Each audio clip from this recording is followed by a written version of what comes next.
First হাউচত বহিলে মানুহজন খুব ভাল অবজাৰ্ভাৰ হয়। তো বাহিৰত যি চলি আছে খুব ধুনীয়াকৈ তেওঁ অবজাৰ্ভ কৰে আৰু সেইবোৰ অবজাৰ্ভ কৰি তেওঁ সিদ্ধান্তত উপনীত হয়। সেইকাৰণে দেখা যায় যে ৰাহু ফাৰ্ষ্ট হাউচত বহি থকা ব্যক্তিবোৰৰ কৰ্মবোৰ সাধাৰণতকৈ বেলেগ হয়, কাৰণ তেওঁলোকে জানে যে কি বস্তু চলিব, কি বস্তু নচলে। তেওঁলোকে খুব ধুনীয়াকৈ অবজাৰ্ভ কৰে। আপুনি যদি কিবা সন্দেহ আছে যে আপুনি এটা ব্যৱসায় কৰিব, আপুনি ৰাহু ফাৰ্ষ্ট হাউচত থকা ব্যক্তিক সোধক যে এই ব্যৱসায়টো চলিব নচলে। তেওঁ আপোনাক খুব সুন্দৰভাৱে বুজাই দিব।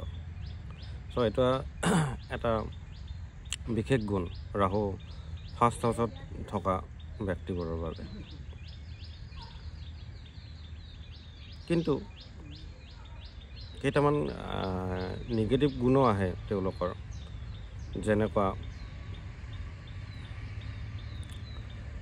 এই খুব অবছেছিভ হৈ যায়, নিজৰ লগত বেছি সময় কটায় বা নিজৰ ওপৰত বেছি ফ'কাছ কৰে, তেনেকুৱা টেণ্ডেঞ্চি দেখা যায়। আৰু খুব অভাৰ থিংকিঙো দিয়ে, কাৰণ ৰাহু য'ত বহে সেই এনাৰ্জিটো বহুত বঢ়াই দিয়ে। আৰু ৰাহু যদি আপোনাৰ প্ৰথম হাউচত বহা মানে আপোনাৰ মগজুত বহা, আপোনাৰ মাইণ্ডত বহা, সেইকাৰণে আপোনাৰ মাইণ্ডটো খুব চলিব আৰু আনকনভেনশ্যনেল ৱেদি চলিব। আপুনি ট্ৰেডিশ্যনেল বস্তুবোৰ ভাল নাপাব।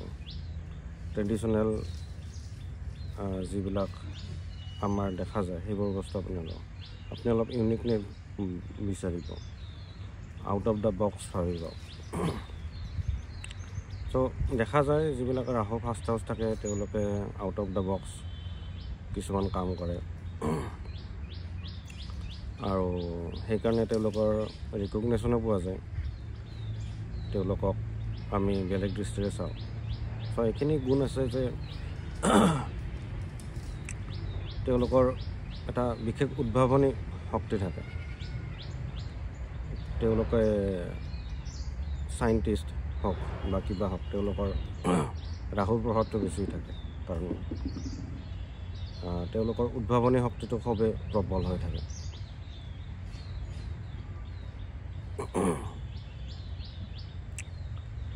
আৰু ৰাহু খুব ভাল অবজাৰ্ভাৰ হোৱাৰ কাৰণে তেওঁলোকৰ নলেজ খুব থাকে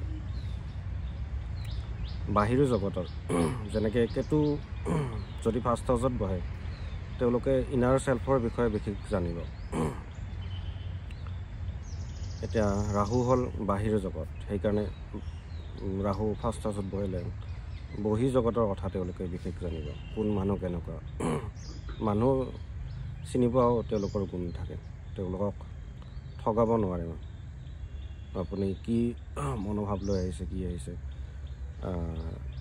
ৰাহু ফাৰ্ষ্ট হাউচত থকা ব্যক্তিবোৰে গম পায়।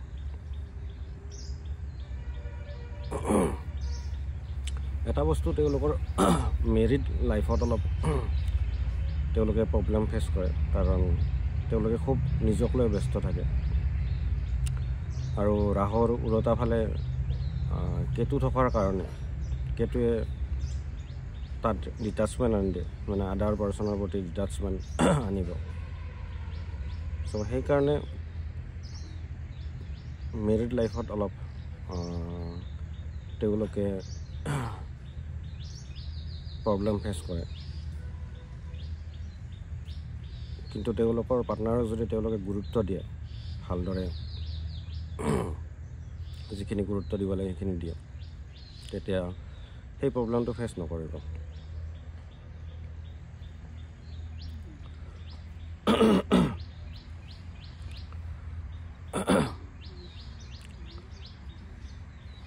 চ' ৰাহু ফাৰ্ষ্ট হাউচত থকা ব্যক্তিবোৰে নিজৰ ঠাইত কৈ আন ঠাইলৈ গৈ তেওঁলোকে উন্নতি কৰা দেখা যায়। কাৰণ ৰাহু যিটো এলিমেণ্ট সেইটো হ'ল ফৰেন এলিমেণ্ট, বিদেশী বস্তু, বিদেশী কালচাৰ, যিটো মানে আনট্ৰেডিশ্যনেল বস্তু, সেইটো ৰাহু। সেইকাৰণে তেওঁলোকে আন ঠাইত গৈ ছাকচেছ হোৱা দেখা যায়।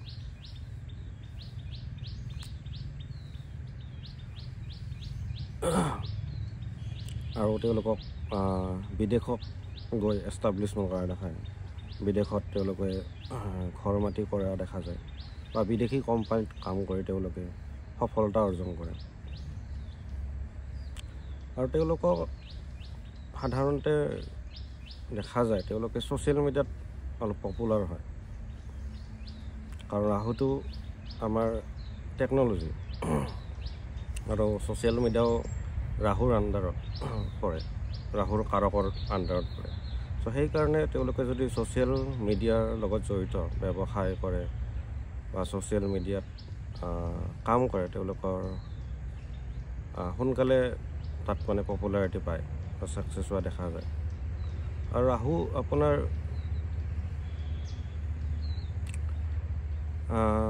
স্পেকুলেশ্যনৰ কাৰক। স্পেকুলেশ্যন মানে আপোনাৰ যোৱা, ষ্টক মাৰ্কেট, এইবোৰৰ জড়িত তেওঁলোকে ইনকাম কৰা দেখা যায়। ৰাহু ফাৰ্ষ্ট হাউচত পৰি থাকে, তেওঁলোকৰ এইবোৰ আইডিয়া আহে যে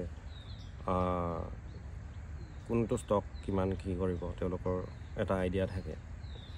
চ' তেওঁলোকে এইবোৰ বস্তুৰেও ইনকাম কৰা দেখা যায়, তেওঁলোকৰ এইবোৰ বস্তুৰ ইণ্টাৰেষ্ট থাকে।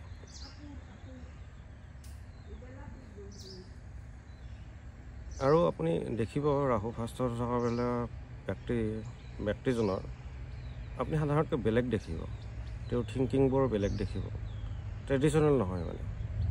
তেওঁৰ ধৰণ কৰণ, ড্ৰেছ পাতি, তেওঁৰ বিচাৰ বিবেচনা অলপ বেলেগ দেখিব।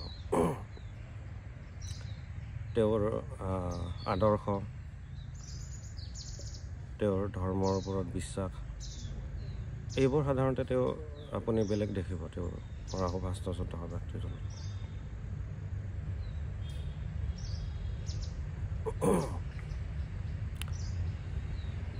আৰু কেতিয়াবা যদি তেওঁৰ কেতুটো ষ্ট্ৰং হৈ যায়, তেতিয়া সেই ব্যক্তিজন খুব আধ্যাত্মিক হয়, ৰাহু ফাৰ্ষ্ট হাউচত থকা ব্যক্তিজনক। কাৰণ ৰাহু ফাষ্টনেছ, ৰাহু ইমান মানে ডাঙৰ এনাৰ্জি, যিয়ে আপোনাক মানে বহুত বিশালতা প্ৰদান কৰিব পাৰে। যিটো বিশালতা আপোনাৰ বৃহস্পতিয়েও নোৱাৰে, সেইটো বিশালতা ৰাহুৱে দিব পাৰে। কাৰণ ৰাহু আপোনাৰ ধোঁৱা বিয়পি যাওঁতে সময় নালাগে, তৎক্ষণাত বিয়পি যায়। চ' ৰাহুৰ এনাৰ্জি খুব ফাষ্ট, বহুত বিশাল আৰু তৎক্ষণাত মানে স্প্ৰেড হয়। ৰাহুৱে যদি আপোনাক টকা দিয়ে, তৎক্ষণাত দি দিব। আৰু তেনেকৈ ৰাহুৱে যদি লৈও যায়, তৎক্ষণাত লৈ যায়। সেইকাৰণে বহু এষ্ট্ৰলজাৰে কয় যে ৰাহুৱে দিয়া বস্তুবোৰ ইমান টিকি নাথাকে, লাইফত ইমান নাথাকে, গুচি যায়।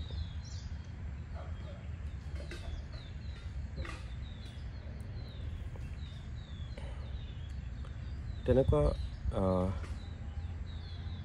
ৰাহুৰ এনাৰ্জি, আপুনি ৰাহুক বুজি পেলাই ৰাহুৰ ধৰণে যদি আপুনি কাম কৰে, তেতিয়া আপুনি লাইফত ছাকচেছ পায়। চ' এইখিনি আছিল থুলমূলকৈ ৰাহুৰ ফাৰ্ষ্ট হাউচৰ বিষয়ে। আৰু যদি মোৰ মনত আহে, মই ছেকেণ্ড এটা ভিডিঅ' বনাম, তাত মই উল্লেখ কৰিম।